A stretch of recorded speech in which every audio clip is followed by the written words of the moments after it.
Assalamualaikum warahmatullahi wabarakatuh. Gimana kabarnya semua? Semoga baik-baik saja ya. Bentuk bahwa apa yang dilakukan mahasiswa adalah bukan mengatasnamakan suara rakyat ya di sini sebetulnya ya.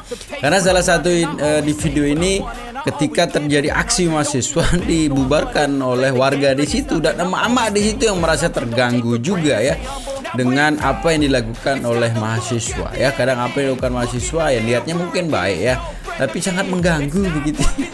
Tapi mungkin di harapan rakyat ya mending tidak usah turun begitu ya kalau mengganggu ya. Ini menarik untuk kita reaksi sebetulnya. Gimana videonya? Ini dia.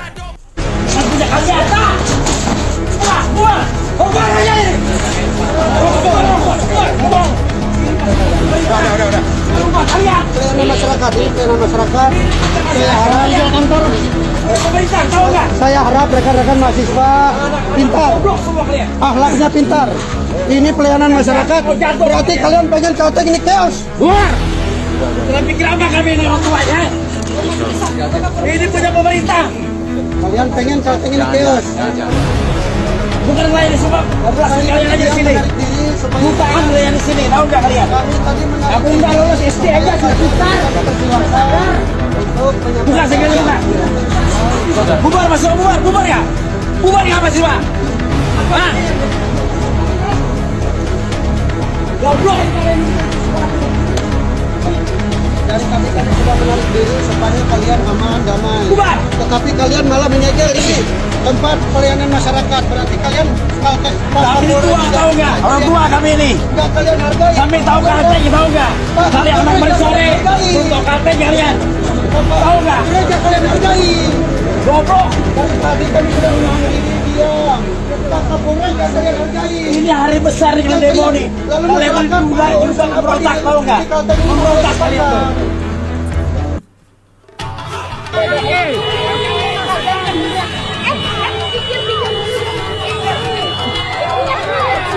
Ini di Makassar ya.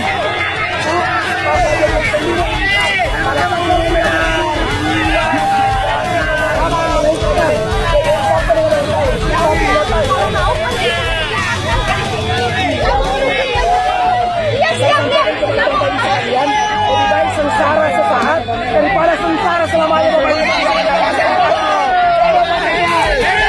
Rakyat Indonesia.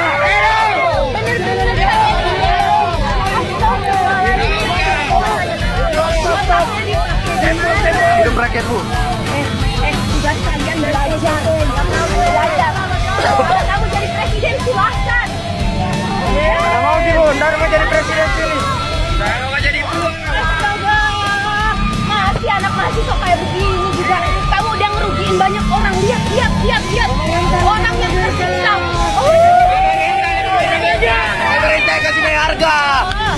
Hati-hati. Hati-hati, cuma bisa nyanyi. Apaan? Hati-hati.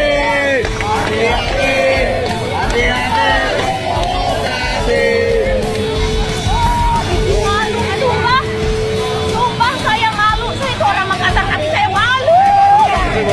Beneran, nggak intelek banget. Kamu kalau mau protes, silakan ke depan gedung DPRD. Gimana? Nggak di sini. Siapa yang mau dengar? Sekarang kamu tuh the point nggak sama orangnya? Enggak. Enggak loh nak. Aduh, pikiran.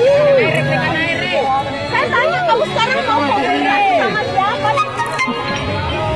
Sama siapa? Kan aneh. Nggak ada yang setuju yang di sini nggak ada. Semua merasa rugi di sini. Nah, itu ya. Tuh masyarakat di situ rugi katanya. Tapi benar juga ya apa yang disampaikan emak-emaknya ya. To the point saja langsung ke orangnya, ke DPR ke apa gitu. Nggak usah buat aksi di situ katanya ya, di tengah jalan dan mengganggu ya. Katanya intelek harus bisa lah gimana harus diutarakan, disampaikan tuh keinginannya, maunya apa begitu. Nggak usah di jalan yang bikin yang bikin macet, mungkin yang bikin terganggu. Siapa tahu juga di situ mungkin ada orang yang nantinya membawa keluarga yang lagi sakit atau apa yang nanti juga mengganggu ya. Ini janganlah seperti itu katanya. dari mahasiswa tadi sengsara sanda apa-apa daripada saudara. Lah siapa yang sengsara? Nggak ada yang sengsara begitu ya. Jadi itu sudah jelas bahwa Anda tidak membawa aspirasi rakyat. Rakyat terganggu di situ gitu. Semakin menarik sebetulnya, kita lanjutin. Ini APBN yang digunakan itu untuk kebutuhan dasar rakyat. Anda juga mahasiswa juga menuntut janji kampanye dari Presiden Jokowi. Janji yang mana yang Anda merasa belum dipenuhi? Janji kampanye yang mana? Ya, pertama yang 12 tuntutan terkait tentang pelemahan KPK ya. Itu kan ada 12 tuntutan kita. Dan juga hari ini kenapa di 6, kami ingin menyampaikan bahwa Presiden jangan fokus di pesta demokrasi di tahun 2024 ataupun pembantu presiden, menteri-menterinya. Jadi maunya fokus janji kampanye yang mana yang perlu difokuskan? Ya, untuk silakan dilihat kembali visi misinya, janji-janji. Ya itu apa? Anda mesti ingat nggak apa? Kan Anda menuntut, Anda harus tahu dong apa yang Anda. Terkait tentang itu, bagaimana hari ini tentang kesejahteraan. Hari ini contoh misalkan di Orde Lama kita peroleh yang namanya kebebasan tapi kesejahteraan tidak. Orde Baru kita peroleh kebebasan, kesejahteraan kita punya. Hari ini yang ingin kita tanyakan adalah apakah kita peroleh kesejahteraan? Apakah kita peroleh kebebasan? Jadi menurut Anda gimana? Apakah kesejahteraan dan kebebasan sudah sekarang ini diperoleh? Ya, dikatakan peroleh belum merata kan. Bagaimana hari ini tentang pertumbuhan ekonomi masih ada. Jadi yang Anda janji kampanye yang Anda tuntut adalah kesejahteraan dan kebebasan. Kebebasan. Bagaimana kita mahasiswa ketika melakukan demonstrasi, saat ini yang lebih disorot adalah tentang kericuhannya. Ketika tapi sebentar, tadi kan karena ada bilang zaman Orde Makassar, Baru ya? kebebasan ada, kesejahteraan ada. Itu saya rasa nggak tahu, tolong diralat aja itu. Orde Baru itu ya tidak ada yang namanya tidak ada kebebasan. Ya kesejahteraan ya kesejahteraannya semu gitu loh. Jadi maksud saya teman-teman mahasiswa tapi juga nggak semua gitu Bang. Ya teman-teman mahasiswa juga harus objektif karena kebebasan tidak ada dalam alam masa Orde Baru. Makanya lah kami dan teman-teman tahun 97-98 menentang itu, memperjuangkan adanya demokrasi seperti itu, Mas. Jadi silakan lanjut lagi. Jadi kayaknya mahasiswa ini perlu belajar dari yang senior nih. Ya, terkait tentang hal tersebut ya, memang abang-abang di aktivis 98 punya sejarah dan saat ini mahasiswa di tahun ini dia memiliki sejarah tersendiri, mengukir sejarah sendiri. Ya, tapi tadi kan Pak Sinto sudah membantah, ya.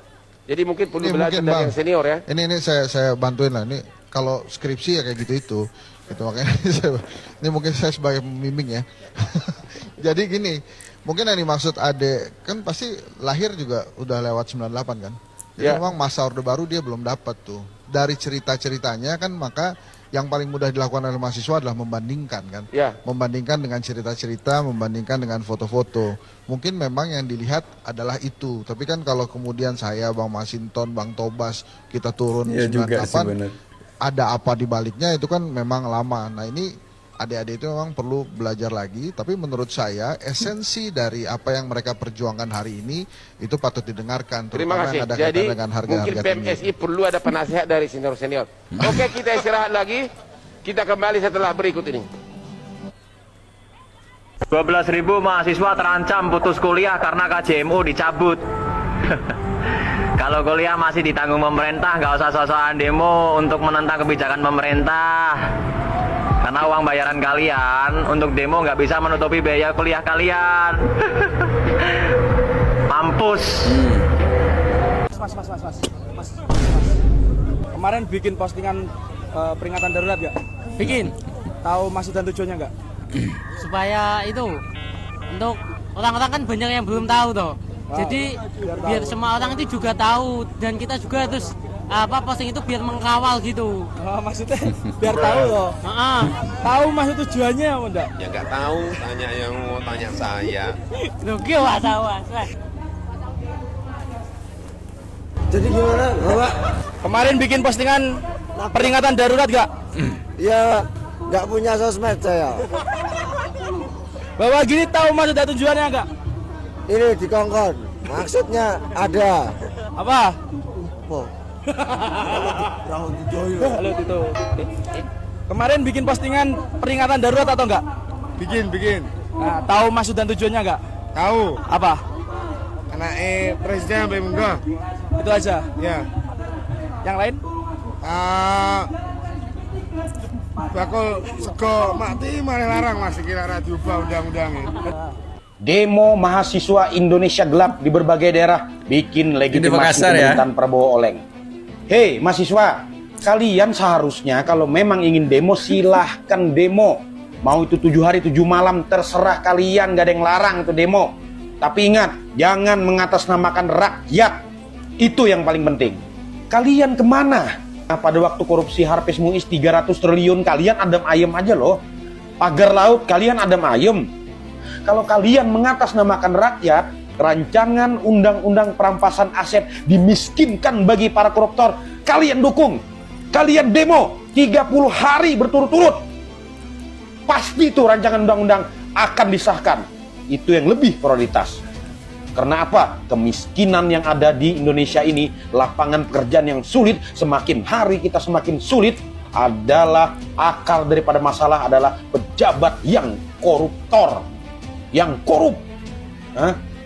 Setidaknya undang-undang perampasan aset itu sudah membuat efek jera bagi para koruptor. Kalian dukung. Kalau memang mengatasnamakan rakyat, kalian dukung demo ataupun 7 hari 7 malam berturut-turut kalau memang mengatasnamakan rakyat. Salam waras. Nah, ketika kalian demo, ada gerakan mahasiswa. Risih nggak disebut mahasiswa? Ini sebetulnya narasi-narasi yang mungkin saya pribadi dan banyak teman lainnya sudah terima. Tolong dong, yang direspon adalah substansi dari isunya gitu. Kita punya 13 tuntutan isu. Coba dong itu yang dijawab gitu. Jadi dalam demonstrasi siapa sebenarnya yang kalian wakili? Bagi kami mahasiswa sebagai bagian dari rakyat juga, Bang. Jadi apa yang kami lakukan, sebetulnya kami nggak merasa mewakili rakyat, tapi kami juga menuntut kami yang sebagai rakyat itu juga. Sebenarnya dalam demo itu apa yang diprotes sih? Kami melihat berkas rapat kerja Komisi 10 dengan Kemendikti-Saintek yang mana itu ada data-data KIPK dipangkas, beasiswa dipangkas, kemudian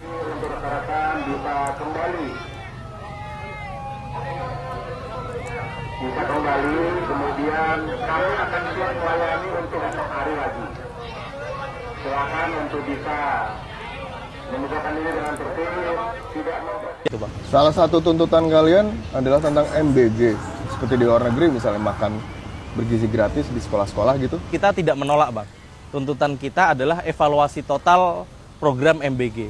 Maksud kami adalah MBG ini program prioritas Presiden dan kami sepakat bahwa anak-anak di Indonesia boleh dikasih makan. Tapi yang jadi catatan kami adalah bagaimana prosedur pelaksanaannya. Seperti bagaimana sih mekanisme pengawasan MBG ini agar terhindar dari korupsi-korupsi. Publik sedang menyoroti kinerja Presiden Prabowo Subianto yang baru dilantik 10 hari. Pasalnya, puluhan koruptor ditangkap seusai Prabowo resmi menjabat menjadi presiden. Lantas, inilah deretan koruptor yang ditangkap dalam kurun waktu 10 hari. Akun media sosial Gerindra turut memposting ulang berita terkait deretan koruptor yang ditangkap seusai Prabowo menjadi presiden. Yang pertama adalah PT Aset Pasifik. Nah, segitu teman-teman videonya ya. Semoga videonya bisa menghibur ya, ngabuburit kita ya dengan aksi-aksi dari mahasiswa kita. Karena ini aksi-aksi, kalau saya sebut sih aksi-aksi oknum ya, karena semua sekarang punya oknum ya, masih juga ada oknumnya. Yang dimana harapan kami ya mahasiswa-mahasiswa yang benar begitu ya, nantinya kedepannya bisa merubah negara ini ke jauh lebih baik. Tapi tidak usah loh sebentar-bentar, bisa dimanfaatkan, bisa ditunggangi begitu ya.